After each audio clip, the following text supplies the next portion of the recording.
Vigilantes armados, escolta 24 horas, cerca elétrica, carros e até janela de casa blindada. Essa tem sido a rotina de muitas pessoas no país.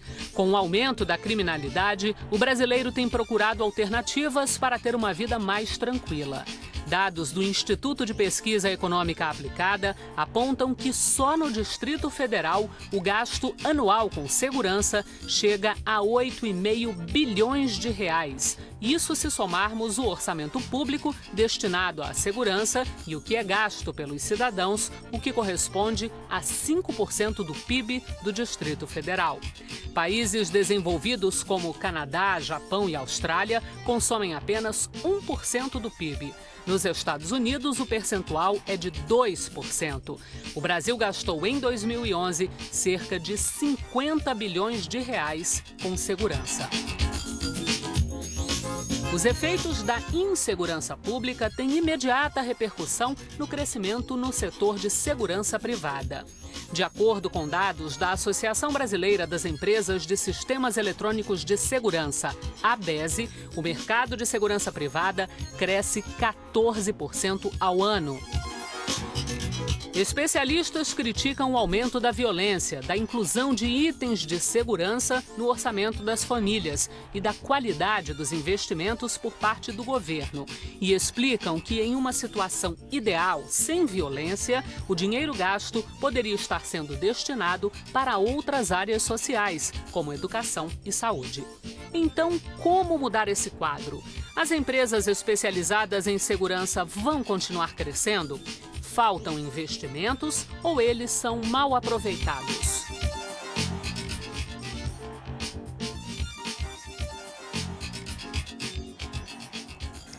A carga tributária brasileira está em torno de 36% do PIB, praticamente a mesma da Alemanha. Mas a qualidade dos serviços prestados à população pelos governos federal, estadual e municipal é bem diferente. Hoje em dia, só não tem plano de saúde quem realmente não pode. O mesmo acontece quando pensamos em educação. Foi-se o tempo em que escola pública era sinônimo de ensino de qualidade. E agora, ao que parece, a segurança está tomando o mesmo rumo.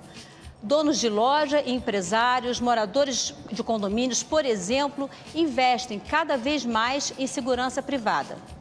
O que os brasileiros estão gastando com segurança é o tema do Expressão Nacional de hoje, que recebe o deputado Alessandro Molon, do PT do Rio de Janeiro, integrante da Comissão de Segurança Pública e Combate ao Crime Organizado da Câmara dos Deputados.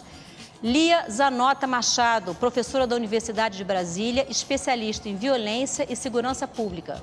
A secretária nacional de Segurança Pública do Ministério da Justiça, Regina Micke. E o deputado João Campos, do PSDB de Goiás, que também integra a Comissão de Segurança Pública da Câmara. Senhoras, senhores, muito obrigada pela presença no nosso programa. Eu quero começar, secretária, com a senhora. Apesar de todo esse crescimento que a gente vem verificando ano a ano de investimentos, né, na segurança pública, a sensação de segurança do brasileiro persiste e parece que é cada vez maior. Né? Até os dados que mostram que há investimento em segurança privada mostram que o brasileiro continua se sentindo inseguro. A que a senhora atribui esse fato? Bom, primeiro de tudo, muito obrigada pela participação. Eu acredito que isso não tem uma correlação direta com o número da criminalidade, mesmo porque a sensação de insegurança, ela se traduz, às vezes, até mesmo por um espaço urbano que não está revitalizado, né? Então, é uma sensação que as pessoas traduzem das mais diversas formas, né? Acho que nós temos buscado trabalhar em conjunto com os governos estaduais e municipais em várias frentes, não entendendo que segurança se faz somente com polícia e nem tão somente com segurança privada, né? Então, hoje se trabalha muito a arquitetura, se trabalha muito essa sensação de insegurança trazida pela inclusão nos projetos sociais. Eu acho que este panorama ainda nós estamos buscando um equilíbrio nisso. Deputado João Campos, qual é a sua avaliação? O senhor acha que está faltando investimento, que o investimento está sendo mal direcionado? O senhor que é delegado de polícia, que tem essa experiência direta na área de segurança, qual a sua visão sobre o problema? Não, eu acho sim que falta investimento, mas mais do que falta investimento, eu acho que tem que aperfeiçoar a gestão, não é? E ao aperfeiçoar a gestão, eu acho que o governo federal precisa ter uma contrapartida mais direta nisso. Se você pegar o volume de recursos na área de segurança pública, você vai verificar que a grande parte dos recursos são do governo dos estados. O governo federal deixa muito a desejar. De outro lado, e quando eu falo de gestão, daí por diante, e aqui eu preciso ressaltar, que não basta a gente ter uma pessoa capaz, competente, igual a secretária Regina Mick, porque essa não é questão pessoal. É o governo ter uma diretriz de gestão.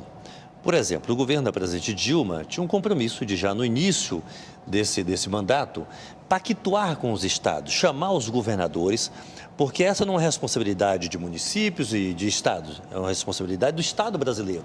E tem que alguém induzir as políticas de segurança pública e coordenar essa política. Quem tem esse papel é o governo federal. O governo federal que não dispõe sequer de um ministério para isso.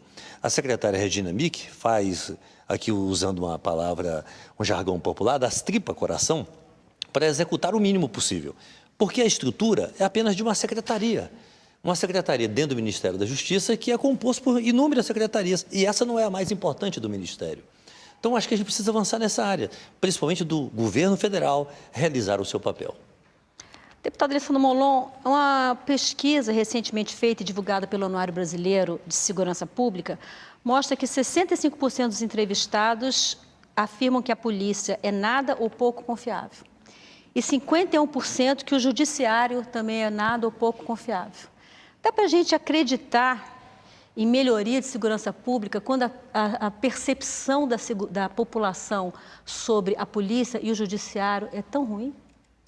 Olha, dá, mas é evidente que é uma tarefa difícil, né? Porque, inclusive, o deputado João Campos, que é delegado, sabe disso, inclusive o registro dos crimes que ocorrem depende de uma confiança na capacidade da polícia de investigar, ou pelo menos na sua seriedade, né?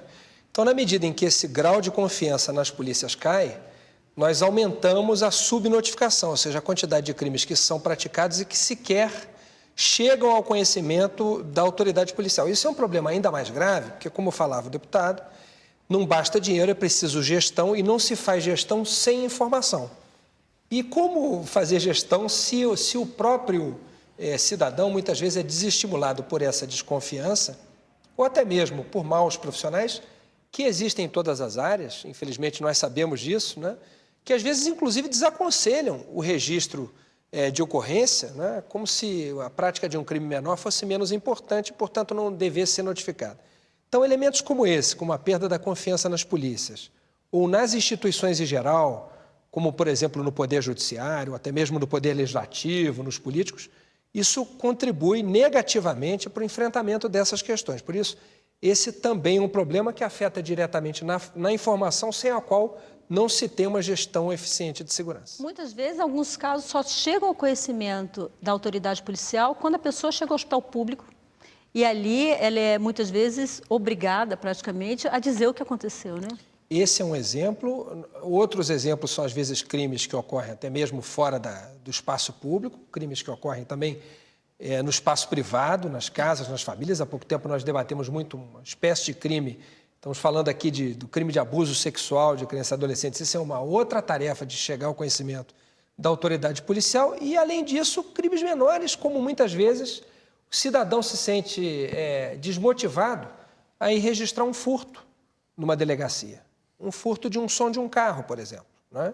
Encontrou o seu vidro lá quebrado do carro, o som levado. Tem muita gente que pensa, para que registrar? Isso não vai dar em nada, ninguém vai investigar. Então, essa capacidade de investigação das polícias é um outro problema também. Eu acho que esse é um outro campo sobre o qual a gente precisa refletir. A gente está formando poucos investigadores e a gente está investigando pouco. Quem está sendo preso, muitas vezes está sendo preso em flagrante e não fruto de uma investigação. Professora Lia Zanotta, a senhora que é uma estudiosa do assunto, como é que a academia, né, a universidade, os estudiosos enxergam as causas da questão da violência e a dificuldade das pessoas acreditarem na polícia, no judiciário? Qual seria o motivo disso tudo? O Brasil tem se analisarmos a questão dos homicídios, ele tem cerca de 23 por 100 mil habitantes, quando os países desenvolvidos têm 6 por 100 mil.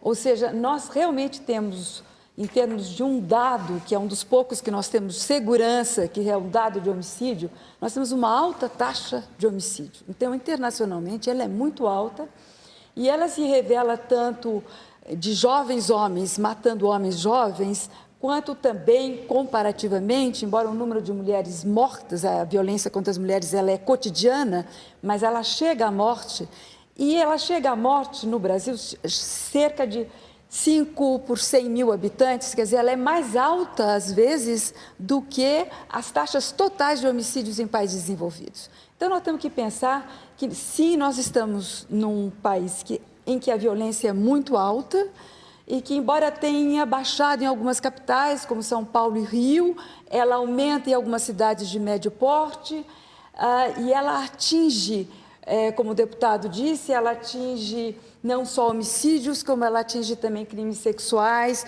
ou crimes físicos. Em casa há uma violência interpessoal muito grande no Brasil, uma violência interpessoal muito alta também entre conhecidos, e o aumento da criminalidade organizada. Quer dizer, você tem uma violência de longo percurso junto com uma criminalidade organizada que se torna um empreendimento, que produz dinheiro e, portanto, chama vários jovens que muitos autores chamam de, inclusive eu, de que tem um ethos guerreiro, quer dizer, entra de alguma forma para morrer ou matar. Então, e ganhar dinheiro também. Então, nós temos uma conflitualidade pessoal, uma solução muito difícil. E, portanto, eu diria que, dado esse nível alto de violência, nós precisamos, mais que qualquer outro país, ter uma gestão muito bem feita da segurança pública.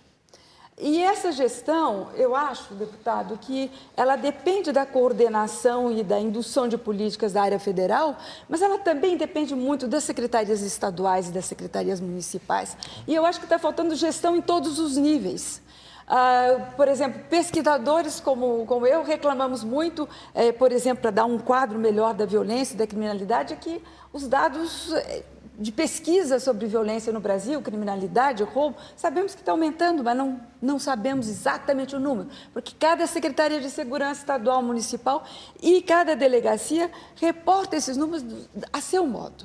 Então, nós precisamos, da mesma forma, ter uma gestão eu diria, de encaminhamento, quando você tem um evento, como é que a Polícia Militar leva este evento? O que ela ouve na denúncia? Ela leva imediatamente e ela responde como?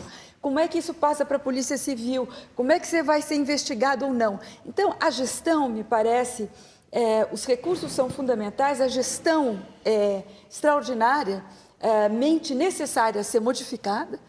E a segurança privada, a secretária disse que, eu acho que em parte a segurança privada, como nós estamos percebendo, ela vem em parte da real violência e em parte do clima de insegurança. Quer dizer, a gente não pode ter uma só, são os dois que fazem um efeito no aumento da segurança privada.